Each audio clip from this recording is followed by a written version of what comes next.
La reine des classiques a souvent changé de roi en 122 éditions, mais là, depuis 3 ans, elle a trouvé un fidèle amoureux, un néerlandais mangeur de pavés, Mathieu van der Poel, le 3e seulement dans l'histoire, remporté 3 fois de suite l'Enfer du Nord, après Octave Lapise et après Francesco Moser. Le nouveau prétendant slovène, Tadej Pogačar, n'a pas encore totalement charmé la reine, mais il a marqué des points.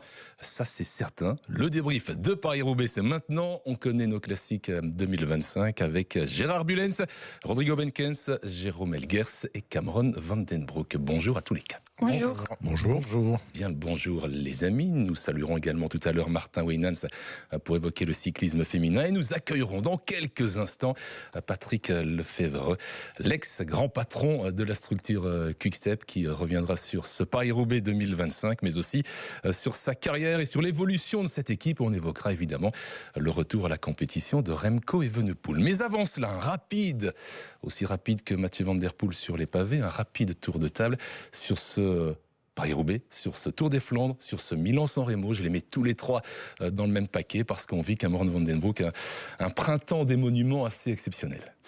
Oui, encore une fois, les coureurs qu'on attendait ont répondu présent comme les dernières courses. Donc Mathieu et Tadej et Mats Pedersen font 1, 2 et 3. Donc oui, la course qu'on attendait, et on vit vraiment dans on a une génération de cyclisme incroyable et c'est beau d'être dans cette génération-là, de commenter ou de voir ces courses-là. Donc voilà, encore du grand spectacle. Ouais, c'est beau aussi et c'est gai pour nous les professionnels, Jérôme, de pouvoir côtoyer ces gars-là, ce que vous faites à chaque fois. Et Tadej a dit qu'il allait revenir sur les pavés de Roubaix. C'est clair, donc on se dirige quand même vers de beaux duels encore avec Mathieu van der Poel si Tadej Pogačar continue à venir sur les classiques pavés. Rodrigo, vous étiez au commentaire hier dans ce vélodrome. Vous vous êtes levé, comme moi, quand Van der Poel et Pogačar sont entrés dans ce vélodrome, parce qu'on était tous bien conscients de vivre de nouveau un grand moment. Oui, je suis partagé entre le côté exceptionnel de ces courses et puis alors j'essaie de me mettre un peu dans la peau de ceux qui ne sont ni dans l'équipe Alpecin ni dans l'équipe UAE. 3 monuments, 3 podiums, 9 places possibles, 3 fois les 2 phénomènes, chaque fois sur le podium. Donc finalement, moi je dis bravo à Pedersen 2 fois et à Ganna, qui sont les 2 seuls à être arrivés. D'ailleurs, Pedersen a même profité du seul jour où ils ont laissé faire les 2 extraterrestres pour gagner Gant et Volguet. Il a eu raison. Bravo. Pas de Belge dans aucun des podiums, des 3 monuments. Et ma conclusion, puisque c'est pas la fin du printemps, mais c'est la fin d'un type de course, Merci à nos 2 sprinters, à Jasper Philipsen et à Tim Merlier, qui grâce à Kuurne, Bruxelles-Kuurne et au Grand Prix de l'Escaut, font que le cyclisme belge ne sort pas de cette première période bredouille. Et vous le disiez, on entre dans autre chose, et comme le dit souvent Patrick Lefebvre, qu'on entendra dans quelques instants, c'est à la fin du bal qu'on paye les musiciens, et on va donc croiser les doigts pour que les Belges aillent encore en claquer l'une ou l'autre. Gérard Bulens, votre ressenti ? Pour être bref, 3 vainqueurs hier, Van der Poel forcément, mais Pogačar avec le sourire dans le dernier tour sur le vélodrome, qui a osé, contre l'avis de son équipe, être présent et faire une très très belle course, et puis le public. Le public qui a vécu quelque chose quand même d'extraordinaire, comme bagarre avec une vingtaine de secondes d'écart entre les deux, un écart qui tombe à 12 secondes, et puis cette malheureuse crevaison qui met fin un peu aux ambitions de Tadej, mais pour moi, 3 vainqueurs hier, véritablement, et un grand perdant, celui qui a lancé le bidon. Et on en reparlera, c'est promis, dans ce débriefing de Paris-Roubaix. Il est avec nous dans les starting blocks, le patron mythique de la structure Quick-Step, Mapei Quick-Step Soudal. On a connu tous les noms évidemment différents de cette équipe. C'est Patrick Lefebvre. Patrick, merci d'être avec nous aujourd'hui en direct. Est-ce que vous étiez hier sur le vélodrome de Roubaix ? Non. Vous avez regardé ça à la télé ? Non. Sur le parcours. Cameron, c'est où vous étiez. C'était d'ailleurs une de mes questions. Est-ce que tu as réussi à suivre la course? Parce que j'ai entendu que tu étais bloqué à cause du marathon de Paris. Oui, mais je suis échappé. Non, j'étais sur... En plus, le flic m'a arrêté avant que j'entre en Compiègne, excès de vitesse. Puis, je suis allé au 2e secteur. Et Stéphane Thirion, le soir, était avec moi. Et puis on est allé sur Courtrai et à Parc Hôtel, on a regardé la télé. Et vous avez pensé quoi de cette édition? Fantastique. Maintenant, les coureurs, ils sont là avec pas d'agenda, des luttes ouvertes. Ça doit être pour les gens qui regardent la télé, le cyclisme doit être très beau. Alors, les 4 personnes qui m'accompagnent chaque semaine ont des questions pour vous. Moi, j'en ai une première avant de lancer le flux des questions. Comment vous vivez ces premiers mois dans la peau d'un retraité? Mais je pense que vous êtes un retraité très actif. Non. Je suis très content. Je fais ce que je veux. J'ai plus de stress d'amener une équipe qui aujourd'hui a 180 personnes, toujours chercher de l'argent. Non, c'est fini. Moins de stress donc pour Patrick Lefebvre. Jérôme Elguers, vous l'avez souvent interviewé en face-to-face. Aujourd'hui, ce sera à distance dans cette émission On connaît nos classiques. Oui, moi j'aimerais déjà vous ramener à vos années de manager, Patrick, et vous demander, après ce printemps des classiques, si vous deviez recruter un coureur, qui vous a tapé dans l'œil entre début février et la mi-avril ici après Paris-Roubaix? Je crois que moi, j'ai qu'un nom, c'est Mathieu Van der Poel. Oui, mais c'est pas simple de recruter Mathieu Van der Poel. Je voyais plutôt une pépite, Patrick, quelqu'un de plus abordable. Bonne question, c'est pas directement quelqu'un dans ma tête, mais par exemple, Laurens Rex, il me plaît. Ouais, Laurens Rex sur le top 10, dans le top 10 pour la deuxième fois de sa carrière. Un fameux potentiel. Rodrigo, vous connaissez Patrick, oui, mais Patrick est aussi un excellent consultant. On a eu l'opportunité ensemble de commenter Paris-Roubaix, un championnat du monde aussi. D'ailleurs, je ne sais pas qui portait chance à l'autre, mais ça s'est toujours bien terminé pour vous à ce moment-là. Parenthèse, évidemment, j'aurai une question au sujet de Remco Evenepoel tout à l'heure, mais ici, le meilleur Belge du printemps en termes de résultats reste, qu'on le veuille ou non, Wout van Aert. Si Wout van Aert avait été dans votre équipe, est-ce que vous auriez changé quelque chose au niveau de sa préparation et ou au niveau de son programme? Et si oui, quoi? Bon, tout le monde sait que ma chance qu'il a eue les dernières années, on dirait, j'aurais fait moins de stages d'altitude et plus courir. Et puis le choix des pneus qui se gonflent, qui se dégonflent automatiquement, je n'ai pas vu les résultats. Patrick, Wout van Aert est un coureur que le peuple belge continue de soutenir. On a beaucoup évoqué dans cette émission les critiques qu'il a dû subir ces derniers mois, ces dernières semaines. Est-ce que vous considérez aussi qu'on a été un peu trop dur parfois avec Wout van Aert par rapport à ce qu'il représente? C'est votre droit, non?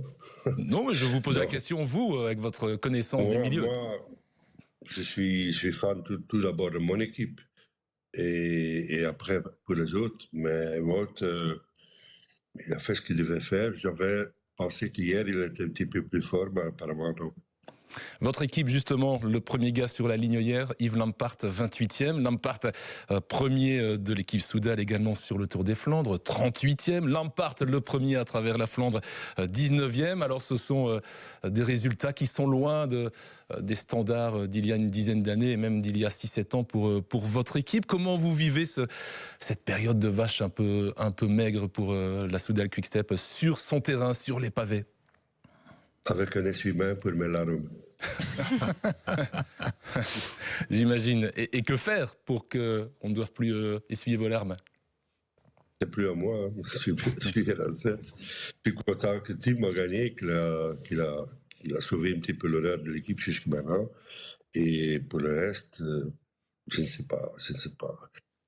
Je manque un petit peu la grinta. Le Wolfpack, l'esprit Wolfpack, il est encore là? Peut-être oui, dans le bus. Ouf. Vous êtes un peu sévère.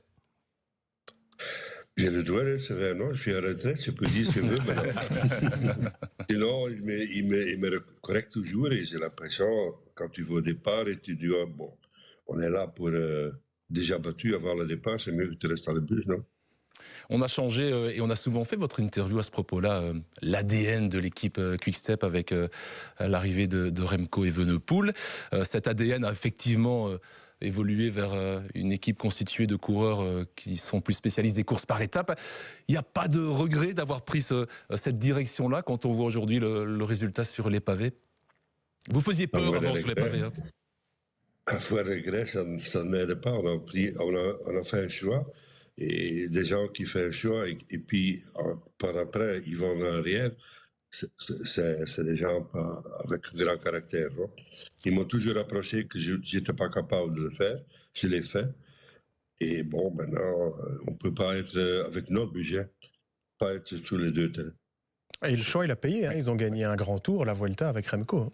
Le choix assumé de Patrick Lefevereux. Gérard Bullens est à côté de moi, il a une question un peu particulière pour vous, mais moi j'en ai encore une.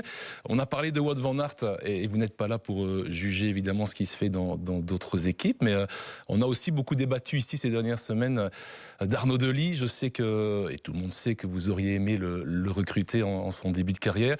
Mais votre regard sur Arnaud Delis, sur ce qui lui arrive maintenant, ce que vous lui auriez dit en tant que patron d'équipe pour qu'il retrouve le chemin du succès? C'est dur, hein, c'est juste dur parce que je ne le connais pas autant, je ne connais pas privé, je ne sais pas comment il vit. Donc c'est un petit peu trop facile à le juger, mais c'est très clair qu'il n'est pas d'ordre et c'est à trouver pourquoi il n'est pas d'ordre. Gérard Bullens. Oui, Patrick, je vais un peu casser les bancs parce que normalement, en direct, je vous vois toujours, mais quand on se rencontre, on se tutoie, donc je vais te tutoyer, évidemment. Je voudrais dire aussi que pour avoir côtoyé ce personnage pendant 45 ans maintenant, si c'est pas même un peu plus, c'est quand même quelqu'un qui a apporté au cyclisme belge, mais au cyclisme international, aujourd'hui au cyclisme moderne, énormément de choses, et pour l'avoir côtoyé dans 2 voitures, derrière des pelotons, derrière des échappées, etc., quelqu'un qui est de parole et quelqu'un qui est très très honnête, quoique certains peuvent en dire. Alors Patrick, c'est une question pourrie, mais mes questions sont toujours pourries en fait. Est-ce que tu te souviens de la première fois où on s'est rencontrés? Oh, oui. Aïe, aïe, aïe, aïe, aïe, aïe, aïe. Quand on demande ça à son amoureuse, si elle ne se souvient pas, ça fait mal. Alors ça date d'il y a très très longtemps, évidemment, puisque c'était dans un bureau.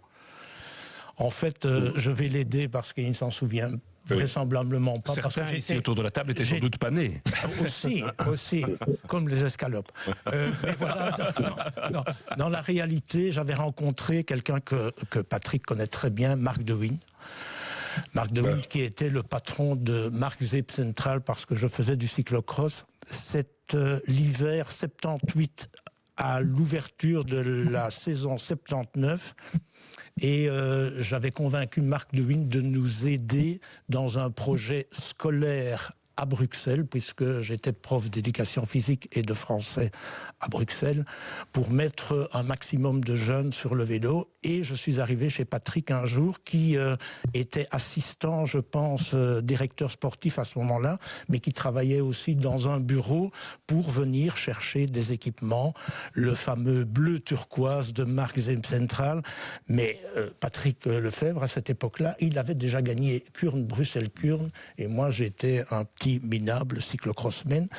Tout ça pour dire que le fameux projet qu'on défend aujourd'hui, de mettre un maximum d'enfants sur le vélo à Bruxelles, ça ne date pas d'hier, puisque voilà. Mais Patrick, j'ai une deuxième question qui est peut-être un peu moins pourrie. Non, qui n'est pas pourrie du tout. Depuis quelques années, avec José de Coer, on a la volonté de refaire un remake mis au goût du jour et avec une coloration cycliste d'un film qui s'intitule, et que tu connais certainement, Les Vieux de la Vieille. Il faut un 3e avec moi et José. Es-tu partant? Je ne sais pas.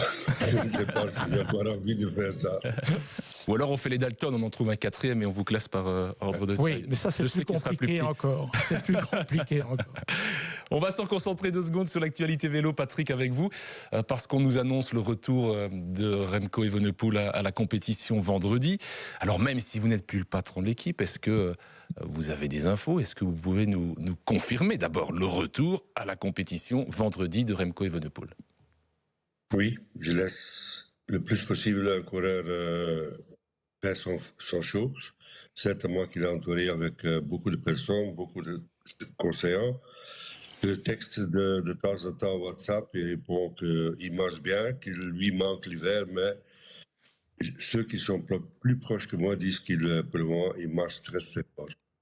Et donc on peut l'imaginer être à son avantage sur la Flèche, sur l'Amstel, sur la Flèche wallonne et sur Liège-Bastogne-Liège. On aura du bon Remco pour rassurer ses supporters. Je suis convaincu. Alors une question par rapport à Remco, Rodrigo ? Oui, attention, c'est très important ce que vient de nous dire Patrick, parce que nous, on n'a aucun point de repère, évidemment, depuis le Tour de Lombardie en compétition. Je rappelle quand même que l'année dernière, même si le programme n'était pas le même, il a gagné son premier jour de course au Portugal, qu'en 2022, il a gagné son premier jour de course au Tour de Valence, que la première année, il a gagné sur son 3e jour de course, c'était en Argentine. Donc Remco, quand il arrive, il est bien. Il est quand même bien. Mais nous, ce qu'on a envie de savoir, c'est s'il est super. Ça, on verra après. Mais en sortant du week-end qu'on a eu, des 10 jours qu'on a eu, Patrick, est-ce que vous pensez que Remco, dans le futur, je parle des 4-5 années qui viennent, peut jouer un rôle pour la victoire finale sur le Tour des Flandres et sur Paris-Roubaix ? Tour de Flandre, plutôt oui. Paris-Roubaix, j'ai de petits doutes. Si Pogacar peut le faire, Remco peut le faire. Oui, mais Pogacar l'a fait volontaire, il aimait le faire. Peut-être avec le fait qu'il a Remco aussi, mais les pavés ne sont pas son menu favori. On a un dernier thème à aborder avec vous parce que ça fait le buzz depuis hier et ça fait le buzz hélas, c'est ce jet de bidon sur Mathieu Van Der Poel. On a cette impression une semaine après le Tour des Flandres où il a reçu un crachat en pleine figure que ce genre de geste se multiplie dans le monde cycliste et vous qui êtes là et Gérard le disait depuis 45-50 ans dans le milieu, est-ce que ça commence à évoluer dans le mauvais sens? Est-ce qu'on se rapproche, avec tout le respect qu'on a pour le monde du foot, du hooliganisme footballistique? Il y a encore une différence avec le football, mais ce sont des individus qui le font. Et lui, quelque chose sauvetage, c'est un groupe qui arrive, ils sont tous bourrés, et probablement l'un monte la tête à l'autre, tu hausses. Et ces gens-là, je déteste ça, j'étais furieux quand je l'ai vu. Et malheureusement, ça existait aussi quand Eddy Merckx a eu son coup sur le foie dans la montée, je ne me rappelle plus le grand ballon, c'était quoi. Pralou. Donc c'est quelque chose de toujours. Oui, et puis on a vu il y a quelques années aussi Christopher Froome se voir jeter de l'urine dans des cols du Tour de France. Le souci finalement, c'est pas un souci, c'est un constat. C'est que quand quelqu'un domine ou archi-domine une discipline, le public ou une partie du public commence à être lassé et agit de façon négative. Vous ressentez ça aussi quand un coureur surdomine ? Oui, c'est de tous les temps. Mais je dois dire, et j'espère que ça reste comme ça, jusqu'à maintenant, ce sont des individus qui le font, pas des groupes. Les groupes, c'est pire. Cameron. Patrick, moi j'ai encore une question pour toi. Je pense que je peux te tutoyer aussi. Qu'est-ce que tu penses ? On a vu encore hier un peu le problème avec les motos devant les coureurs de tête. Qu'est-ce que tu penses, toi, de cette question des motos devant ? Qu'est-ce qu'il faut changer ? S'il y a quelque chose à changer ? Oui, absolument. C'est déjà des années que ça m'énerve. Quand je le dis dans l'équipe, le directeur sportif, oui, il dit parfois on a des désavantages, parfois on a des avantages. Mais c'est clair que le moto, il fausse la course. Cameron, il a bien connu votre papa Franck. J'aimerais terminer avec ça. Patrick, les souvenirs, l'image que vous gardez de Franck, le papa de... Moi, j'aurais aimé poser la même question que Gérard. Du coup, Patrick, est-ce que tu te souviens de la première fois que tu m'as vu ? À la maternité. T'étais pas corné. Non, ce que je rappelle de Franck, avec tous les misères qu'il avait avec François Genoux, la façon comment il a gagné Paris-Nice sur Saint-Étienne, la montée dans la neige, presque tout seul, sans équipier qui était capable de grimper et qu'il a lâché Virenque, Chalabès, Julet, tout ça. Selon moi, c'était un des plus grands trucs que j'ai jamais vu.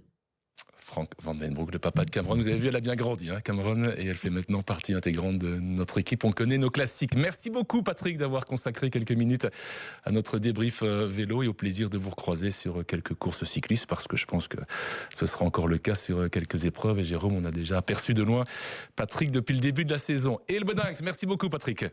Ok, merci, au revoir. Et nous, on se reconcentre quelques minutes sur le débrief de ce Paris-Roubaix, sur cette performance de Van der Poel, la performance de Pogačar, avec une première question qui peut faire débat ou pas. Fallait-il attendre ? Devait-il attendre Tadej Pogačar, Van der Poel, après la chute de Pogačar, Gérard ? Absolument pas. Jamais, non. C'est une unanimité incroyable. Il n'y a que Rodrigo Menkes qui ne parle pas. Non, je vois pas pourquoi on pose la question, en fait. Ben parce que le grand public se la pose. Il progresse, non, mais c'est évident. Enfin, je suis non, mais attendez, ici on parle quand même d'une erreur de pilotage. Mais entièrement d'accord. Mais ça fait partie de la course. Question que le grand public est en train de se poser. Non, ça fait partie de la course. Et justement, Paris-Roubaix est une course particulière où il faut avoir du pilotage. Et franchement, Tadej en a eu. Mais il était peut-être un peu trop enthousiaste à ce moment-là. En fait, la tactique était la même que sur les Flandres. Chaque fois qu'il pouvait, il fallait essayer d'éprouver l'adversaire et essayer de lâcher le dernier adversaire qui était forcément Mathieu Van der Poel en entrant dans Roubaix sur ce morceau pourri qui est en légère montée. Il fallait tout exploser là, mais l'aurait-il réussi ?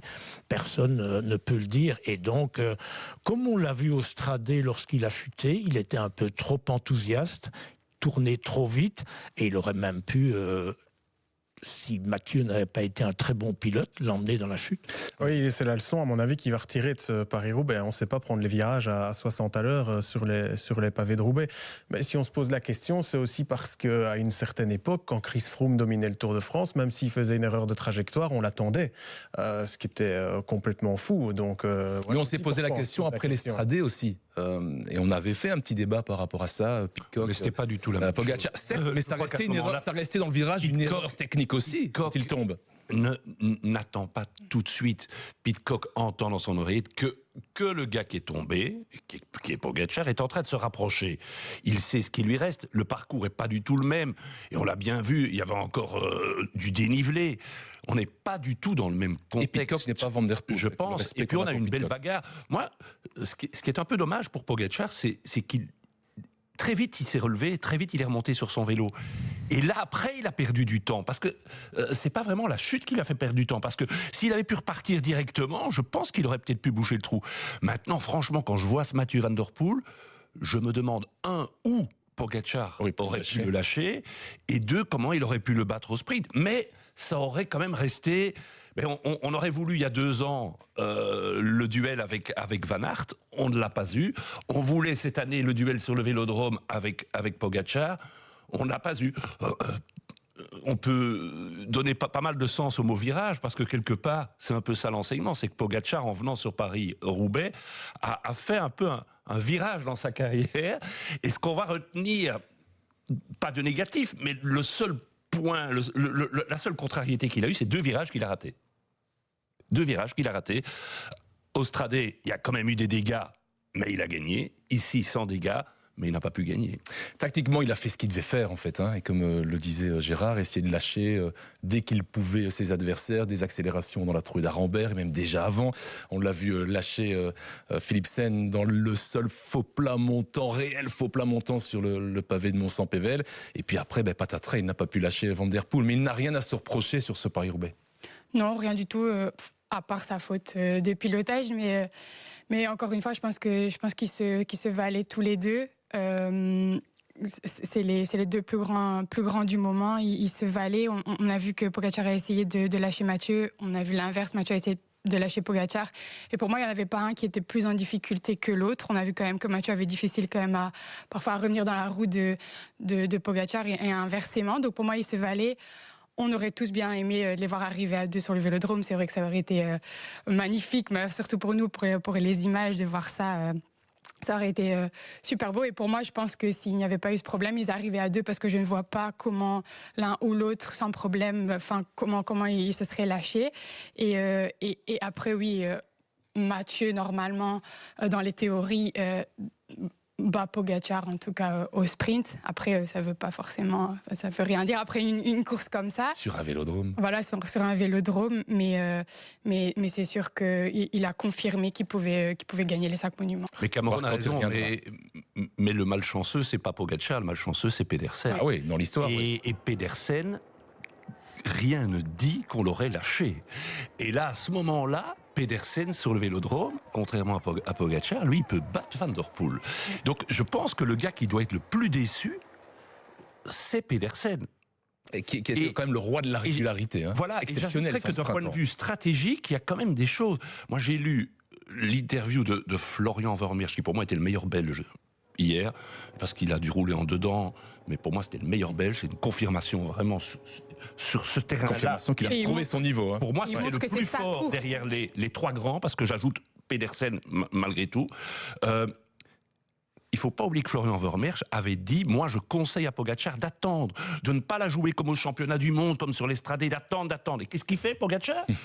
À 103 km de l'arrivée, avant même la forêt d'Arambert, il attaque 2 fois dans le secteur, à la sortie. C'est lui qui a tout fait exploser, qui a fait qu'ils soient arrivés comme petit groupe dans la trouée d'Arambert. Il n'y a pas besoin de chicane, il n'y a pas besoin de ralentissement. Le ralentisseur, en fait, c'est Pogačar. L'accélérateur ralentisseur. Et j'ajouterai un dernier élément, et là, ça n'engage que moi, c'est pas une critique, mais j'ai pas compris pourquoi toute l'équipe Lidl Trek s'est mise à rouler à 140 km de l'arrivée. Alors, sachant qu'évidemment, il n'y a pas eu de chance avec la chute de Stuyven, la chute de Teuns, mais à un moment donné, quand Pedersen crève, il se retrouve tout seul, il a même plus un équipier, parce qu'ils ont tous volé par la fenêtre avant Arambert. Je sais pas quelles étaient les consignes, mais franchement, quand Van der Poel et Pogačar sont tellement au-dessus du lot, qu'est-ce que Lidl Trek avait besoin de rouler comme des dératés à 130, 140 km de l'arrivée? J'aimerais qu'on m'explique. Moi, je partage l'avis de Cameron entre Mathieu et Pogačar, mais je trouvais parfois la course difficile à lire, parce que, souvenez-vous, à la sortie d'Arambert, j'ai l'impression que Pogačar, il a eu un gros coup de mou. D'ailleurs, pour moi, c'est le seul moment dans la course où il a paniqué, quand il a appelé sa voiture et qu'il voulait absolument que sa voiture vienne, alors qu'en fait, concrètement, l'écart entre les 2 groupes n'était pas suffisant, normalement, pour que la voiture Emirates vienne. Il a pris une petite fiole, un produit énergisant ou des cétones, à mon avis, qu'il a avalé, et puis il est reparti, ça a été mieux après.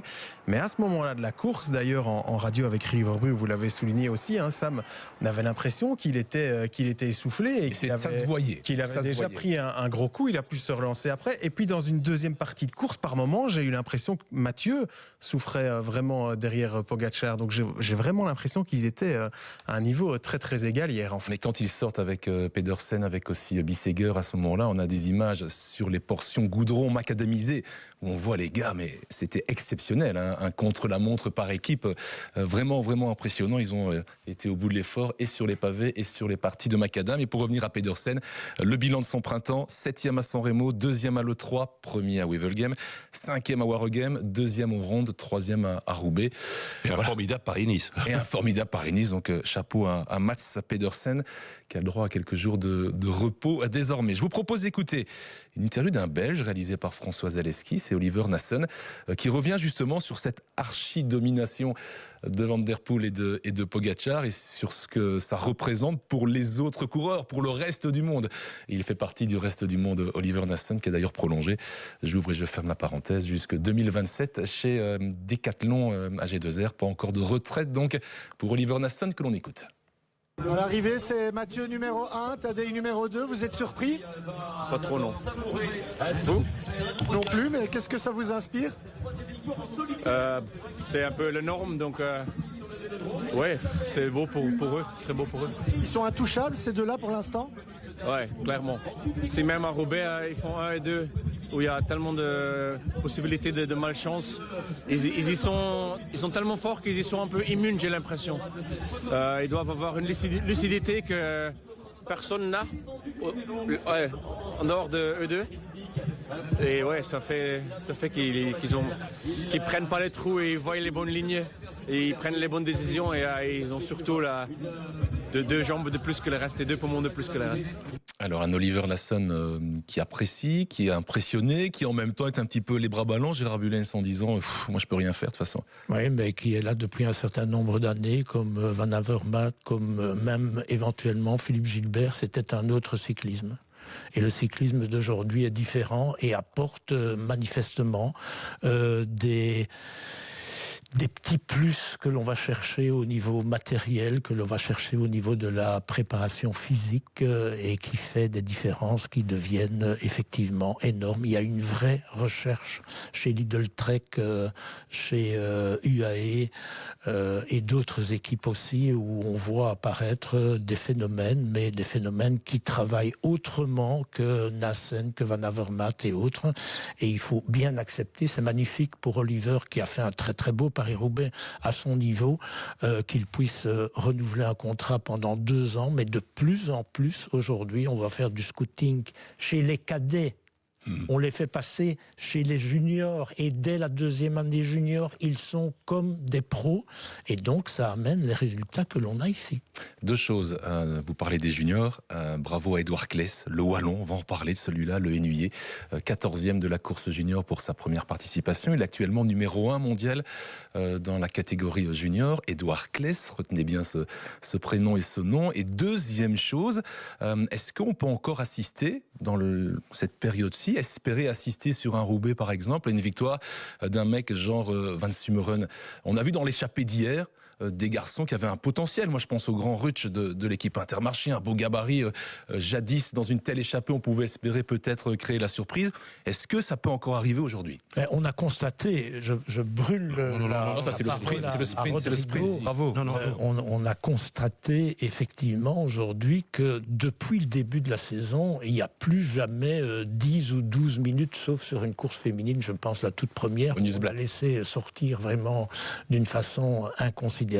Aujourd'hui, le cyclisme moderne ne permet plus ça. On se bagarre beaucoup plus vite. On laisse 2-3 minutes maximum. Et puis, pour ces gars-là, rester devant, c'est impossible. Et donc, ce genre de phénomène, tant que le cyclisme aura cette connotation de vivacité dès le départ, on verra que même dans les petits tours qu'on a eu jusqu'à présent, Paris-Nice, on n'a jamais eu d'échappées qui ont dépassé 2 minutes, 2 minutes et demie. Et donc, c'est mission impossible pour un gars de finir tout seul. Mais quand on a un grand favori, ça veut dire qu'on a une équipe qui doit contrôler. Ici, on a 2 extraterrestres. J'aime bien quand même rappeler ce chiffre. 12 des 15 derniers monuments ont été gagnés par ces 2-là. Et les 3 autres, c'est 2 Belges. Remco Evenepoel et Philipsen, pour info. 12 sur 15. Mais ici, au début, chez Ineos, on y croit. Chez Visma, on y croit. Chez Lidl Trek, on a toutes les raisons d'y croire. Donc, quand on met ça bout à bout, on l'a bien vu quand l'échappée, parce qu'elle était pas mal l'échappée. Il arrive à faire 6e, Houlgart il est 7e.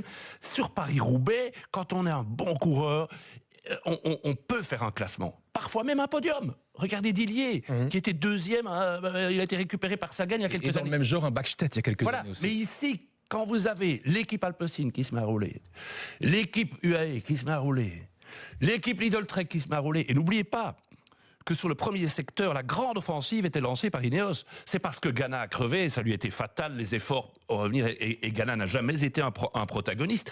Mais donc, pour répondre à votre question, avoir un Van Sumeren avec tellement d'équipes de blocs qui espèrent gagner, ça devient pratiquement impossible, je pense. Van Sumeren, je pense qu'il avait profité de la rivalité entre Cancellara et Hushovd pour gagner. Et c'est des questions qu'on a posées à la veille de Roubaix. Est-ce que la rivalité entre Pogačar et Van der Poel pourrait permettre... Ouais. Mais en fait, non, parce qu'ils sont rivaux, mais ils s'entendent bien. Quand ils partent à 2, ils se relaient et ils veulent arriver à 2 et ils laissent rien aux autres.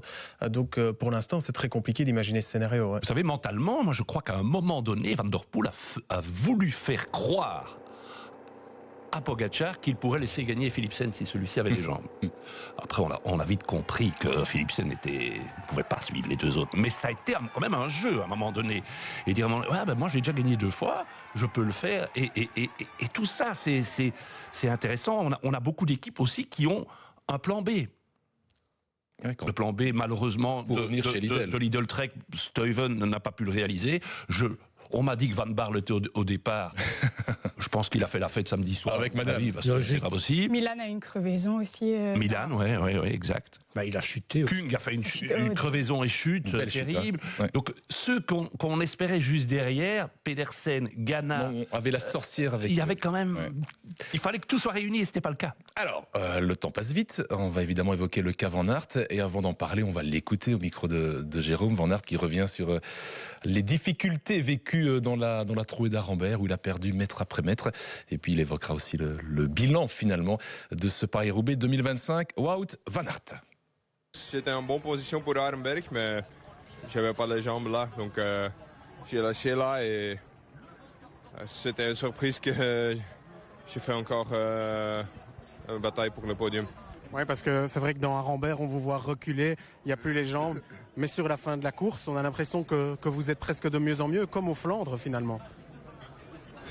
Ouais, je ne sais pas. C'est trop tôt pour moi pour faire l'analyse de ça, mais oui, c'est sûr qu'à ce moment, c'était... Oui, tu ne peux pas dire que je veux vers 4e place, donc... Oui, je suis content, je dois être content avec mon course, c'était le mieux possible et oui, c'est comme ça. Vous sortez des classiques flandriennes avec 2 4e places, quel bilan vous tirez?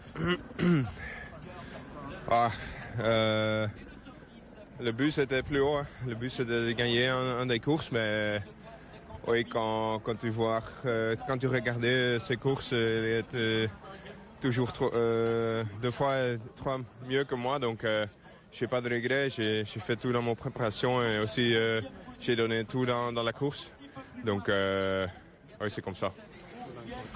Il y a beaucoup de choses à détricoter et à débriefer dans cette interview. Un mot d'abord sur l'image, et il en reparle de ce qui s'est passé dans la trouée d'Arambert. C'est cruel, hein.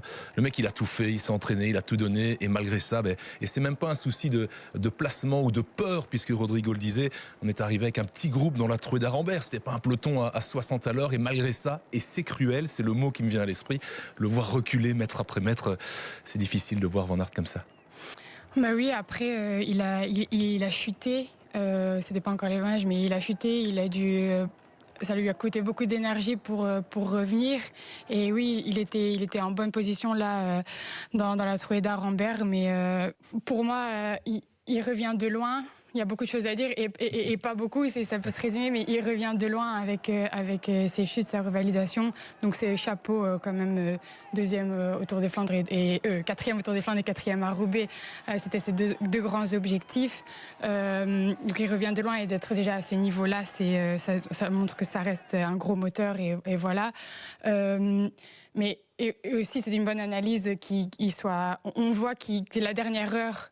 Il progresse. En fait, la dernière, on voit qu'il y a plus de difficultés quand on. Il y a un vrai boulot sur l'endurance. Oui, voilà, donc ça montre quand même qu'il a travaillé aussi pendant des heures au TAID et tout ça. C'est peut-être ça qui est difficile. Il a travaillé pendant des heures, il a tout donné, durcit, mais il n'y arrive pas. Il manque quand même, pour moi, je continue à dire, il manque de course et d'explosivité.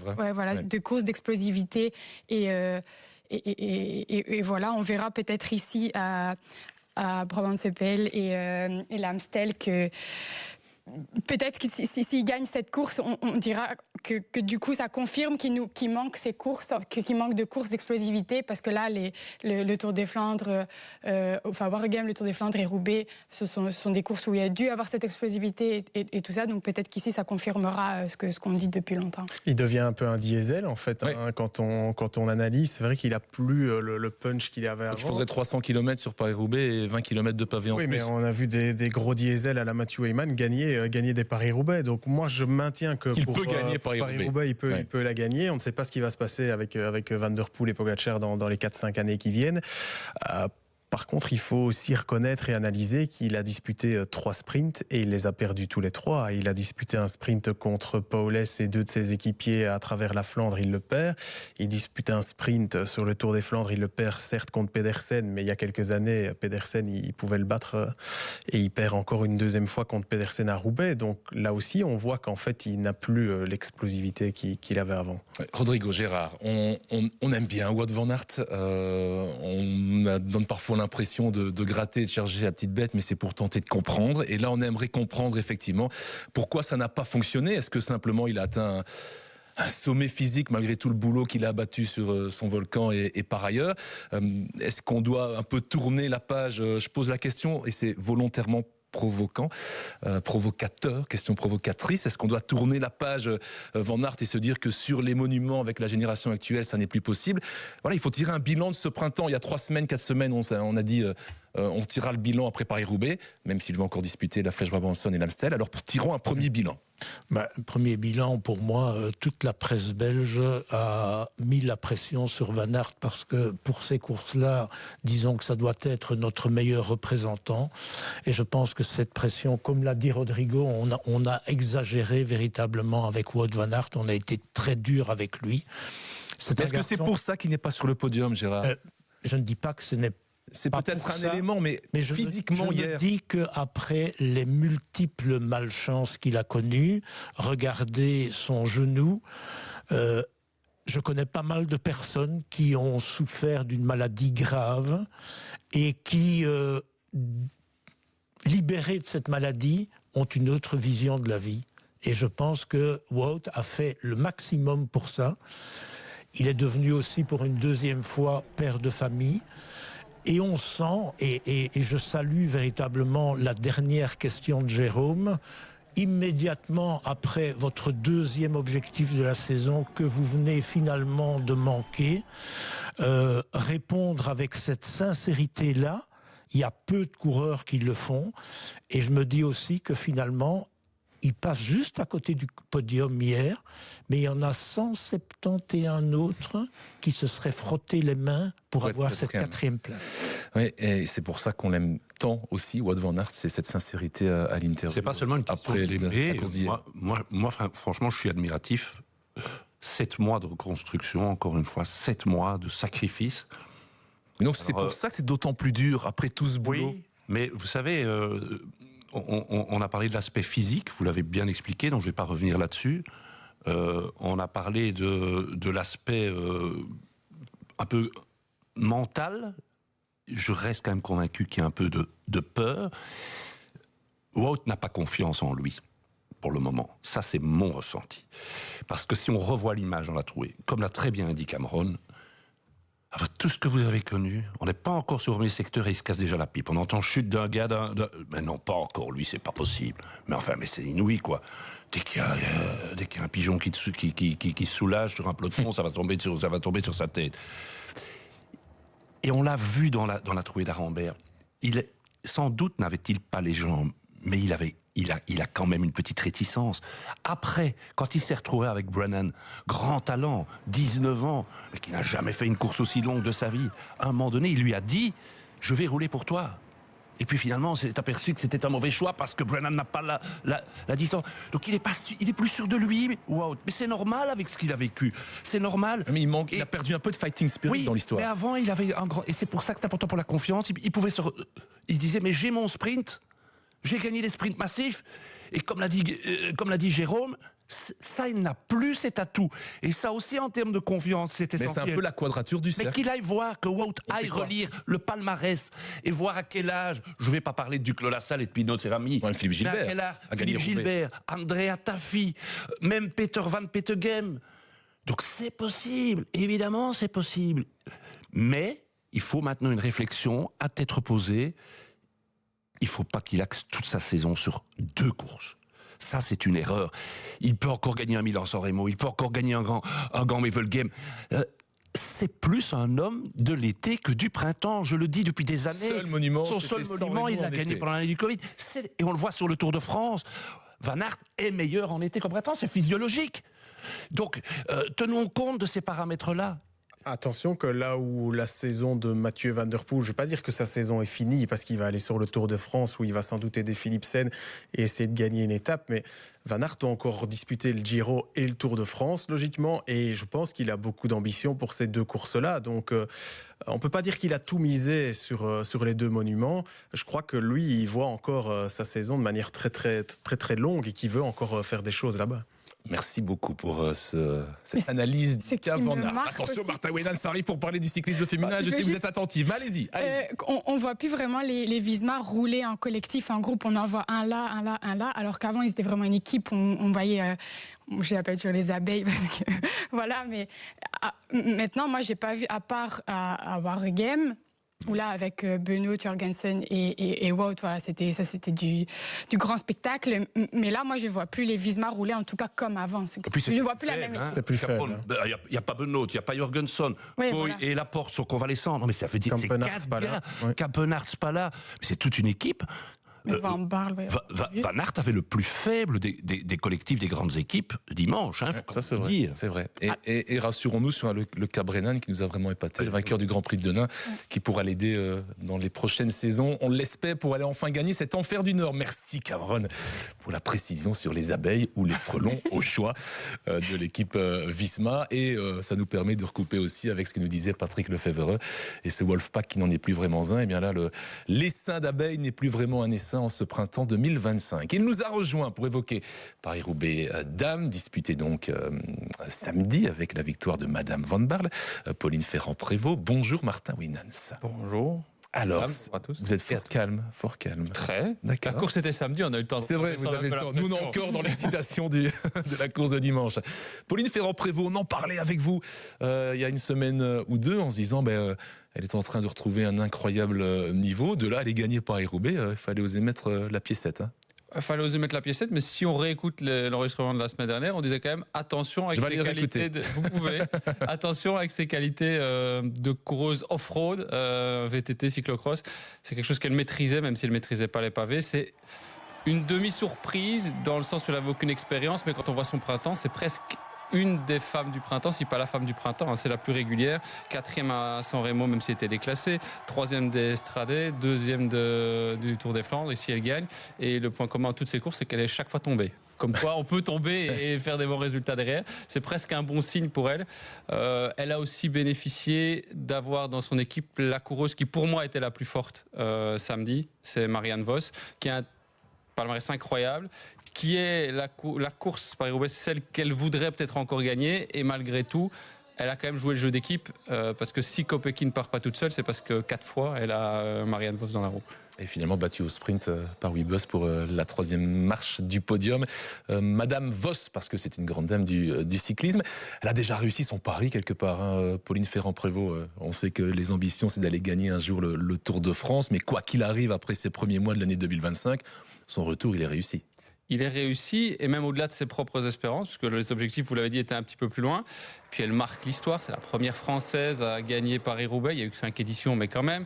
Le cyclisme français se cherchait depuis quelques années une figure de proue. On les a même entendus, je me permets la parenthèse, entendu les commentateurs français se réjouir qu'enfin, après Philippe Guédon, Frédéric Guédon en 97, on a retrouvé un Français, en l'occurrence une Française lauréate de Paris-Roubaix. Je referme. Mais on attend vraiment quelque chose en France, et c'est très bien pour ça que Pauline Ferrand-Prévot revienne. Il faudra que les jeunes arrivent, mais on a eu la première victoire française sur une étape du Tour de France femme avec Kerbaol. Ici, c'est la première victoire d'une classique depuis Pauline Ferrand-Prévot au printemps en 2014. Ça explique un petit peu le vide qu'il y avait. Il y a une jeune génération qui arrive, et puis si elle se retrouve en une de l'équipe, ce qui est une première pour une cycliste féminine, seule, elle avait déjà été après son titre olympique, mais ça, c'est aussi des événements factuels qui font que ça marque. Jamais fait la une de... Seul, non. Seul, non. Ah bon? Vous m'apprenez quelque chose. Si je ne me trompe pas, Pauline, normalement, n'était pas prévue sur le Tour des Flandres parce qu'elle devait partir en stage et Paris-Roubaix, je pense. Paris-Roubaix, elle ne devait pas le faire. On lui a proposé de le faire. Parce qu'elle a été malade, elle a été malade les 2 derniers. Donc c'était plus pour Vos. Et ouais, là, elle gagne. Donc finalement, elle a bien fait de faire le Tour des Flandres et Paris-Roubaix. Elle a eu des bons conseils à la maison pour équilibrer l'étagère, mettre un deuxième pavé de chaque côté. La cheminée commence à se remplir. Gérard Audrey Cordon-Rago, l'ancienne professionnelle française, a un jour dit « Le tournant pour le développement du cyclisme féminin, ce n'est pas la création, ou du moins le retour du Tour de France, mais c'est bel et bien la création de Paris-Roubaix dames, parce qu'on a vu que les dames étaient capables de faire des choses inimaginables sur les pavés dans cet enfer du Nord. Est-ce que vous êtes d'accord sur l'importance de Paris-Roubaix, peut-être plus que le Tour de France, sur le développement du cyclisme féminin ? Elisa Balsamo a dit exactement la même chose, mais elle a remplacé Paris-Roubaix par Milan-San Remo. Comme quoi, chronologiquement, selon la nationalité. Les monuments, alors. Les monuments sont importants, effectivement, parce que c'est très important. Qui parlera de la doyenne, hein. Oui, pourquoi chronologiquement, c'est important. C'était un an avant, 2021.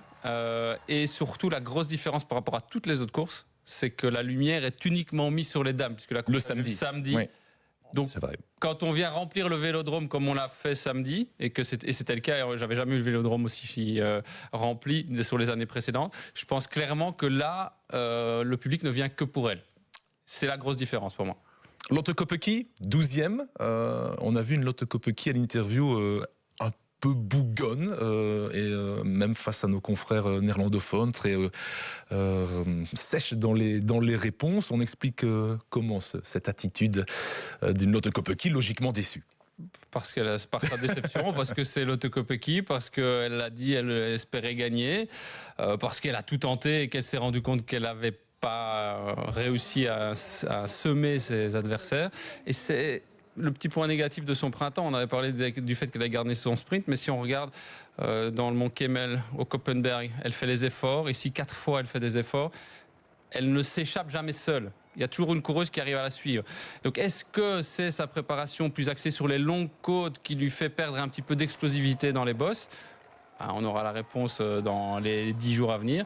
Mais il y a peut-être tout ça. Et pour la première fois aussi, son équipe SD Worx Pro Time a été piégée, s'est retrouvée en infériorité numérique. Tout ça jouant, je pense que elle a préféré faire des réponses courtes. Pour ne pas dire de bêtises. C'est pas une femme de beaucoup de mots, mais pour ne peut-être pas avoir des mots qui dépassaient sa pensée du moment. Mais est-ce qu'elle ne s'est pas trop vite mise au service de Wiebes hier ? C'est ce que je dis, il y a eu 4 attaques. La première, ou accélération à partir du kilomètre 70. Elle a attaqué pendant, on va dire, 30 km 4 fois. Et comme les dernières fois, elle a eu sa chance de faire la différence d'attaquer. Et quand on est à 30 km de l'arrivée, si on n'est pas parti, on prend la carte Wiebes. Peut-être trop tôt, mais elle avait déjà utilisé beaucoup de cartouches aussi. Pourtant, on a vu que Wiebes lâchait quand même assez souvent, donc... Pour moi, je comprends pas trop la tactique en fait. Mais ce qui est intéressant sur l'ensemble de ce printemps aussi, parce qu'on l'avait évoqué dans le premier épisode de la saison, c'est que finalement les forces se sont effectivement bel et bien rééquilibrées, qu'on n'a pas une victoire d'SD Worx tous les week-ends. Ça c'est bien. Alors, sans critiquer SD Worx, mais d'avoir une répartition différente des victoires. Non, mais c'est très bien et c'est quand même vraiment, en 5 ans on a rarement vu ça. On s'est retrouvé avec un groupe de tête quand ça s'est regroupé et que c'est revenu de l'arrière, avec 3 coureuses de chez Lidl Trek, 3 coureuses de chez Visma Lease Bike. Comme par hasard, c'est les 2 équipes qui envoient quelqu'un à l'avant et qui mettent en difficulté SD Worx, ce qui fait que Lotte Kopecky doit beaucoup rouler derrière, qu'elle est cramée et qu'elle termine 12e.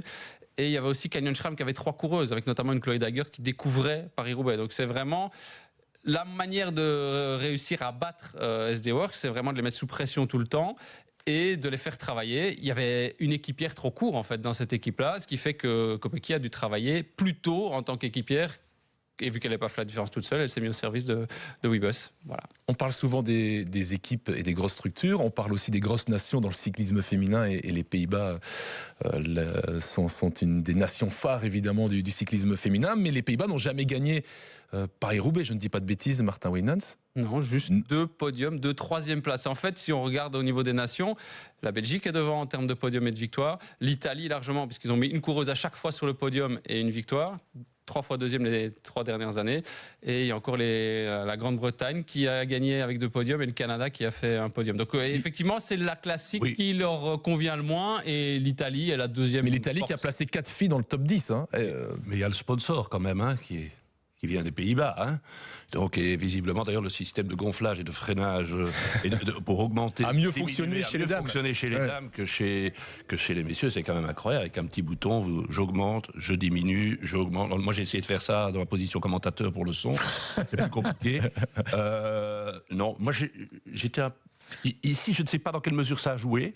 On sait quand même que la fois où ça a le plus joué, c'est lors du championnat du monde de gravel, puisqu'il y a eu un sprint entre Kopecky avec des pneus beaucoup moins gonflés que Vos qui avait pu regonfler ses pneus.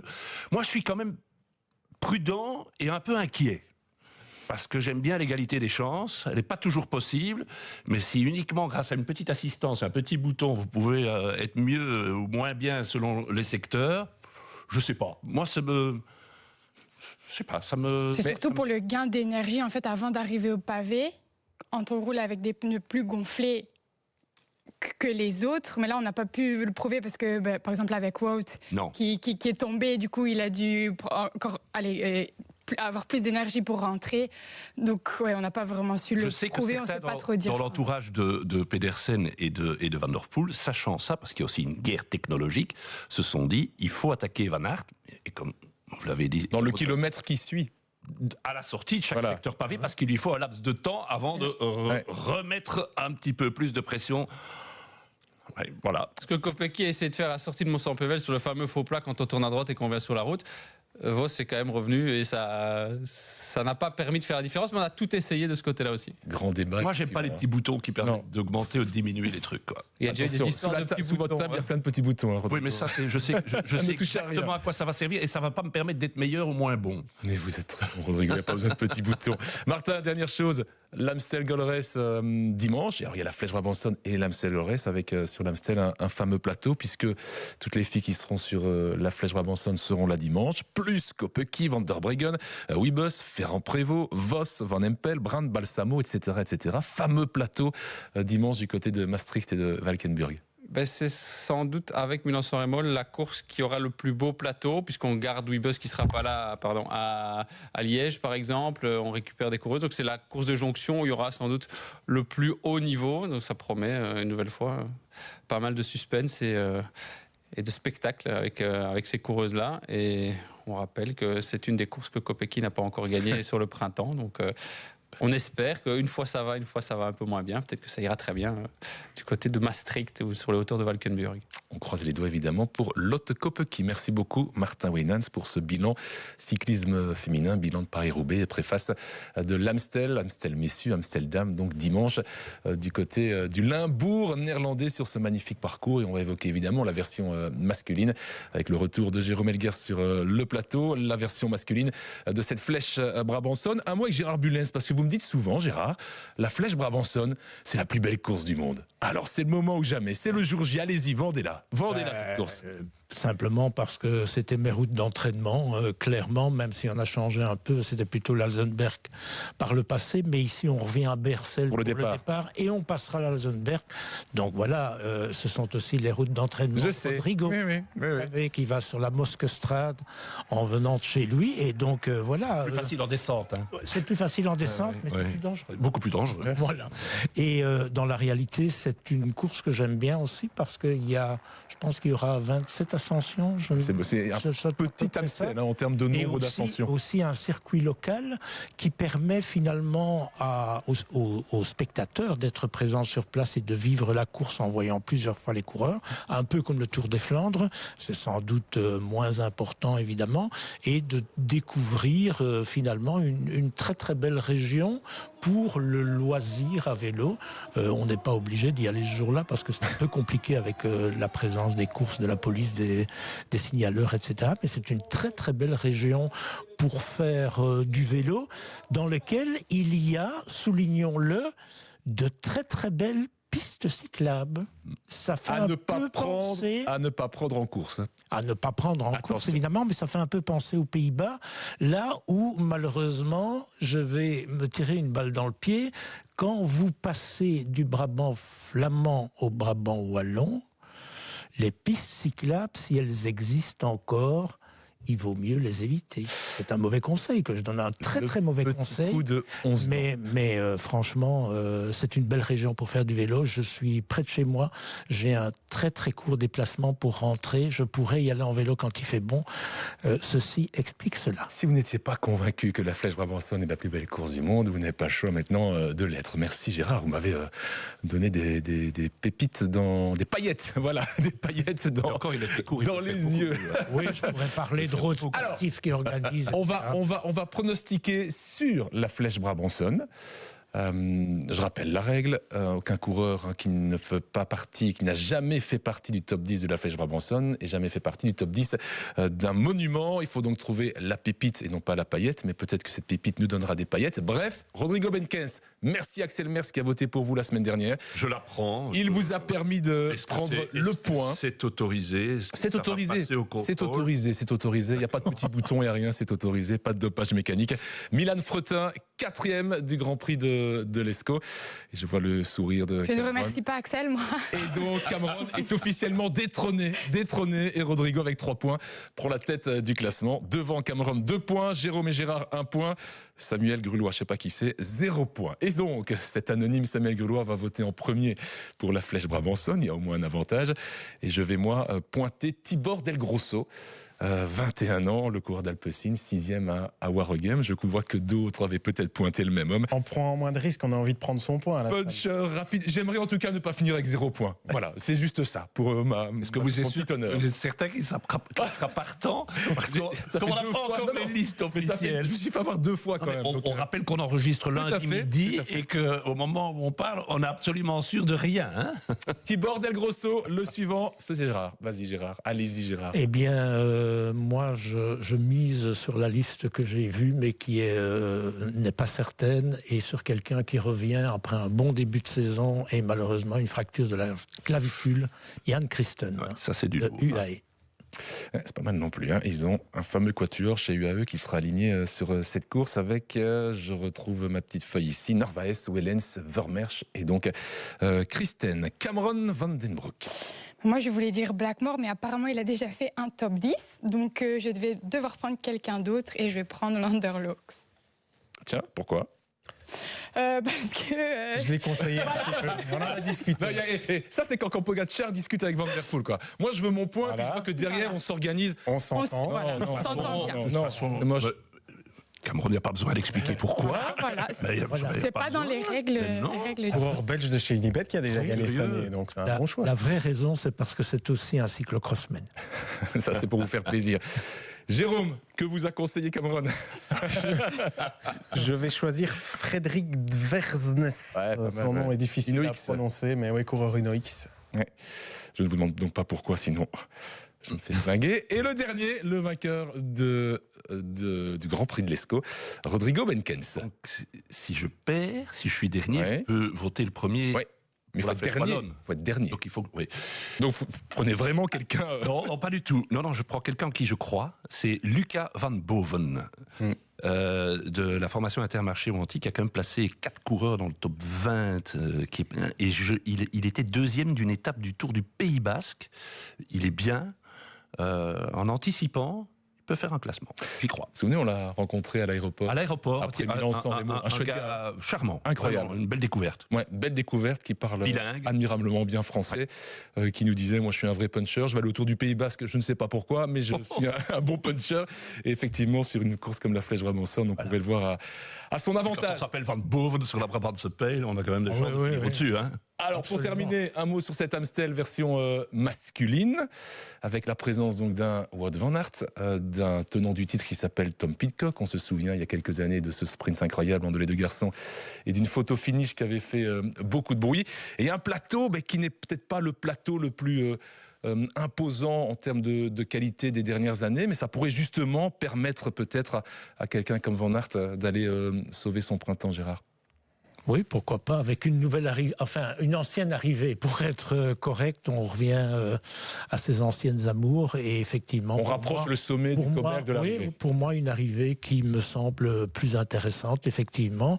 Et puis, les absents ont toujours tort. Donc, si Van Aert gagnait, il n'y a jamais personne qui va aller voir le plateau pour lui dire « t'as gagné une petite course hein. ».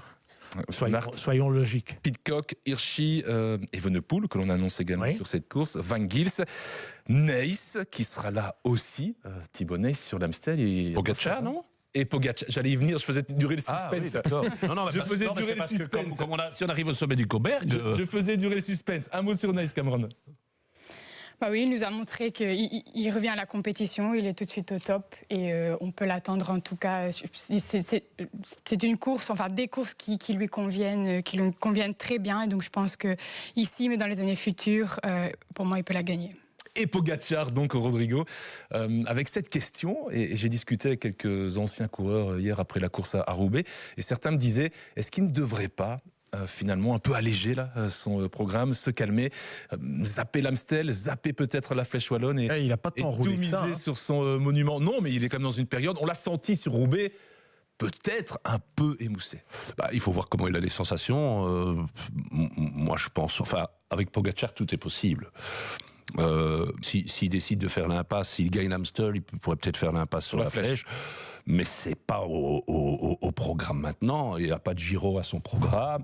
Il va couper après. Et comme le dit Jérôme, regardez le nombre de jours de course qu'il a. Ça n'est pas énorme. Par rapport à Thibaut Nys, moi j'ai beaucoup suivi le Tour du Pays Basque. Ce qu'il a fait samedi dans la dernière étape, l'étape Rennes, il était au contact des meilleurs grimpeurs du Tour du Pays Basque. On parle quand même de gars du niveau d'Almeida. Et je suis très, très, très impressionné. En plus, il s'est mis au service de Skelmose. Est-ce qu'il ne va pas y avoir un retour d'ascenseur sur la Flèche Wallonne à un moment donné aussi? Donc voilà. J'ai aussi vu un Schachmann qui n'était plus à ce niveau-là depuis très longtemps. Intéressant pour Remco Evenepoel sur le Tour. Ce Schachmann, Van Wilder, me semble meilleur que l'année dernière. Schachmann, Landa, Evenepoel, on sait qu'il va y avoir Merlier avec Van Lerberg. L'équipe est déjà pas mal construite et on a des bons enseignements à tirer du Pays Basque. Et n'oubliez pas Van Gils qui s'est bien caché aussi. Et je pense que ce sont des coureurs dont on va parler. Et chapeau à ceux comme Pogačar et comme Van Aert ils seront à compter sur les doigts d'une main, les grands à enchaîner Paris-Roubaix et la série des classiques dites à tort. Van Aert arrête lui après l'Amstel. Mais enfin, il le fait. Va continuer. Oui, il le fait. Cette arrivée n'est pas totalement au sommet du Cauberg où Philippe Gilbert s'est souvent imposé. Il y a quand même encore le kilomètre derrière en faux plat montant jusqu'à l'arrivée. Ça n'a pas changé. On n'arrive pas juste au sommet. Il y a encore le kilomètre. C'est là où il a été champion du monde. Voilà, là où il a été champion du monde. Oui, tout à fait. Petit désavantage peut-être, ou avantage pour les adversaires de Pogačar de ne pas arriver juste au sommet. Où là, Pogačar aurait été difficile. Ça dépend du vent. Si vous avez le vent dans le dos, c'est gagné. Ouais. Mais avec une arrivée juste au sommet, ça peut ressembler à une course de côte, sauf qu'avec un coureur comme Pogačar, m'étonnerait qu'il attende la dernière montée pour attaquer. Moi, je préfère une arrivée un peu plus loin du sommet du Cauberg, ça ouvre un peu plus la course, j'ai l'impression. Ce sera le cas en tout cas. Si Nys est là au pied de la dernière ascension du Cauberg, attention. Parce que je suis pas loin de penser qu'il est pour le moment déjà un des, si pas le meilleur puncher du monde. Et on ne va pas spolier, on connaît nos classiques de la semaine prochaine, mais on est impatient de le voir aussi sur la Flèche Wallonne. Oui, je pense que ce sera celle qui vise le plus des trois. Franchement, oui. Amstel Gold Race donc dimanche entre Maastricht et les hauteurs de Valkenburg, un terrain effectivement qui a souvent souri à Philippe Gilbert et pourquoi pas une course qui pourrait permettre à Wout van Aert de monter sur le podium et ce qui plus est sur la première marche. Merci à toutes et à tous, merci Cameron, merci Jérôme, merci Rodrigo et merci Gérard, merci aux hommes de l'ombre, Christian, Rabat et Laurent. Laurent, c'est un peu comme Robert Redford qui murmurait à l'oreille des chevaux, c'est celui qui murmure dans mon oreillette. À bientôt.